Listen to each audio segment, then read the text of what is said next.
Fala Guitar Hero! Aqui é o Gil Vasconcelos da Academia da Guitarra. Seja bem-vindo a mais uma aula do curso completo de técnicas de guitarra. A partir de agora, nós vamos começar a estudar a fundo o tema palhetada, indo desde aspectos básicos como segurar a palheta, passando por a palhetada alternada, sweep picking e string skipping. Antes de qualquer coisa, eu quero começar analisando com você o modo de segurar a palheta. O ideal é que você posicione a palheta entre o seu polegar e a lateral do seu dedo indicador. Você provavelmente já ouviu isso em outros cursos, só que a maioria dos professores para por aqui.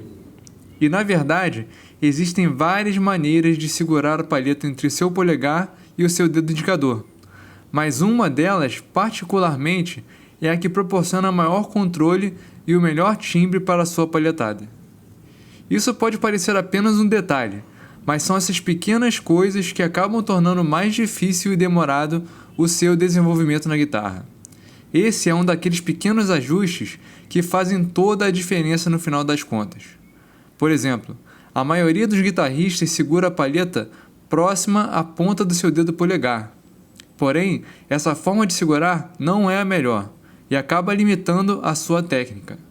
A melhor forma de segurar a palheta é posicionar ela mais para dentro do seu dedo polegar, ou seja, você não deve segurar a palheta muito na ponta do polegar. Tente fazer o seguinte: dobre o seu dedo indicador como nessa imagem. Repare que a lateral da primeira articulação do dedo indicador fica próxima à primeira articulação do dedo polegar.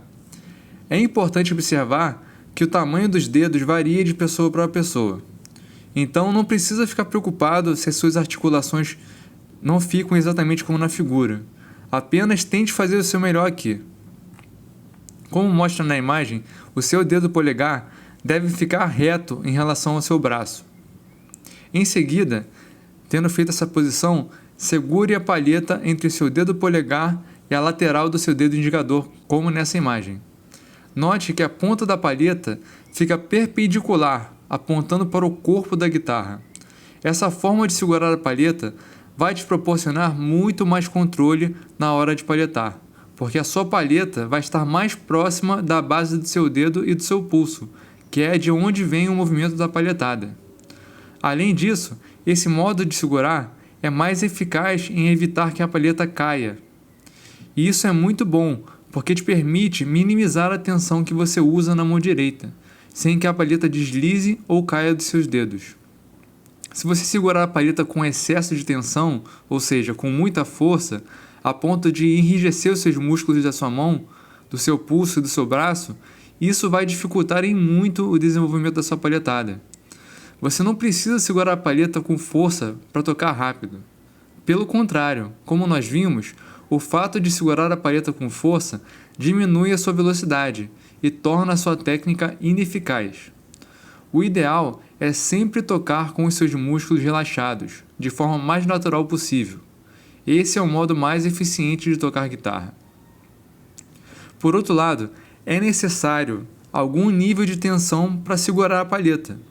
Se você quase não fizer força, a palheta certamente irá se mover entre seus dedos. É importante que a palheta fique firme e não se mova enquanto você estiver tocando.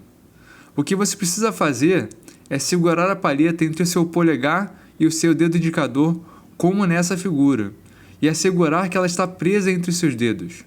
Depois, você deve aplicar só mais um pouquinho de força para palhetar as notas. Isso com certeza vai garantir que você não esteja exagerando na tensão para mais nem para menos, ou seja, você vai estar aplicando a tensão na medida certa. Eu falo mais sobre esse assunto na aula sobre redução da tensão na mão direita, então, por favor, não deixe de assistir às aulas sobre tensão. Um ponto muito importante a ser analisado é a posição da sua palheta em relação às cordas. Dependendo do som que você queira tirar, você pode tocar com a palheta paralela às cordas ou com uma leve inclinação de 45 graus. Quando você toca com a palheta paralela às cordas, você consegue um timbre mais cheio, ao passo que quando você toca com a palheta levemente inclinada, você consegue um som mais estridente. Essa segunda abordagem, com a palheta inclinada em cerca de 45 graus, é a ideal se você quer tocar passagens mais rápidas, pois nesse ângulo a resistência da corda é menor. Então isso vai permitir que você deslize rapidamente entre as cordas, fazendo com que você economize movimentos. Por outro lado, tocar com a palheta paralela às cordas exige que você faça mais força para vencer a resistência da corda. Principalmente se você precisar usar a técnica de sweep picking, que nós veremos mais para frente, essa abordagem com a palheta inclinada torna mais fácil a passagem da palheta de uma corda para outra, porque ela reduz a resistência, fazendo com que a palheta deslize entre uma corda e outra. Se você preferir esse tipo de abordagem, eu recomendo que você use uma palheta pontuda, com a ponta afiada. Isso é óbvio, porque se você pensar bem, quando nós palhetamos, nosso objetivo é passar de um lado para o outro da corda com o menor movimento possível. E uma palheta pontuda permite que você passe de um lado para o outro com um movimento menor, diferentemente de uma palheta que não está com a ponta afiada. Em relação à área da palheta que fica para fora do seu dedo e dentro da corda, eu tenho algumas observações para fazer. Na aula sobre tensão, eu disse que uma boa estratégia para tocar com mais articulação, minimizando a tensão da sua mão direita, seria tocar com a palheta mais para dentro da corda.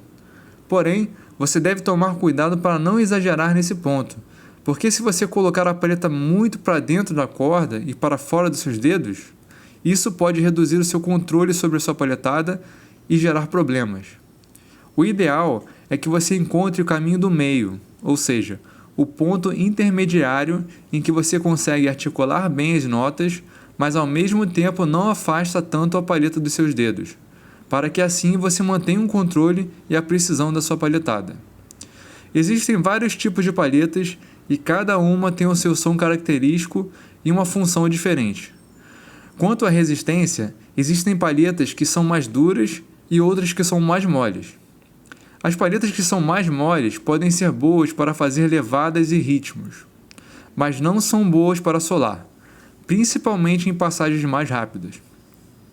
Isso acontece pelo seguinte motivo: quando você palheta uma corda, você aplica uma força contra a corda, e em resposta a essa força, a corda também aplica uma força contrária à sua palheta. E o que acontece quando a sua palheta é mole é que ela vai ter que se curvar para acomodar a pressão da corda contra a palheta. Depois de tocar a nota, a palheta vai ter que voltar à sua posição original para que você continue tocando.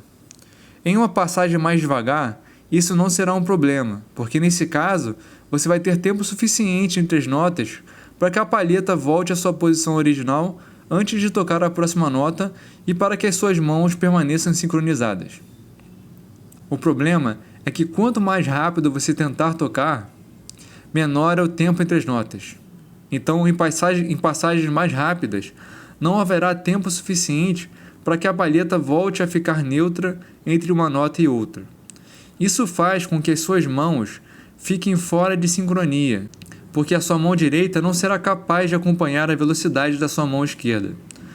É por esse motivo que eu recomendo que você use uma palheta rígida o suficiente para não se curvar ao tocar a corda. Isso porque quando você toca a corda com uma palheta mole, ela se curva e você precisa esperar que ela volte ao normal antes de fazer o próximo movimento. Ou seja, você leva muito mais tempo para tocar as notas. Tentar tocar rápido com uma palheta mole torna quase impossível a sincronização das suas mãos. As palhetas mais duras são as ideais para fazer solos na guitarra, porque quando você toca a corda, elas não se curvam. Pelo contrário, elas permanecem firmes e isso permite que você toque a próxima nota imediatamente. Esse tipo de palheta permite que você faça movimentos mínimos enquanto toca, o que é fundamental em passagens mais rápidas. Além disso, a palheta dura permite uma dinâmica mais ampla do que a palheta mole. Quando eu falo dinâmica, eu me refiro à intensidade das notas. O termo dinâmica aqui vem de dínamos, que em grego significa força. Nesse caso, com uma palheta dura, você consegue tocar notas fracas ou fortes, ou seja, não há limitação. Mas com uma palheta mole, você fica de certa forma limitado, porque é difícil tocar notas mais fortes com uma palheta mole. Por isso que nós podemos dizer que uma palheta dura permite uma dinâmica mais ampla na guitarra. Você consegue tocar notas fortes ou fracas. Outro ponto é que o movimento da palhetada deve vir do seu pulso. Talvez você tenha lido em algum lugar ou ouvido que o modo mais econômico de palhetar seria usando o movimento dos dedos polegar e indicador que estão segurando a palheta. Só que esses seus dedos já estão ocupados com a tarefa de segurar a palheta a ponto de ela não deslizar ou cair. É claro que tentar mover a palheta com esses dedos em altas velocidades vai ser problemático, gerando um excesso de tensão. E como eu já disse antes, o excesso de tensão reduz a velocidade. Então, a melhor forma é usar o movimento do seu pulso para palhetar, limitando os dedos polegar e indicador à tarefa de prender a palheta de modo que ela não escorregue. É claro que a técnica que envolve a palhetada muda de guitarrista para guitarrista. Há algumas diferenças de um guitarrista para o outro, até mesmo devido a diferenças práticas, como o tamanho da mão, do braço, entre outros. Mas as ideias que eu apresentei aqui funcionam muito bem de uma forma geral e podem ser adotadas por qualquer guitarrista. Seja como for, o ponto mais importante aqui é se certificar de que você está palhetando de forma eficiente e relaxada. Bom, essa foi a primeira aula sobre palhetada, espero que você tenha curtido. Na próxima aula, nós vamos começar a estudar a palhetada alternada. Um grande abraço, até a próxima!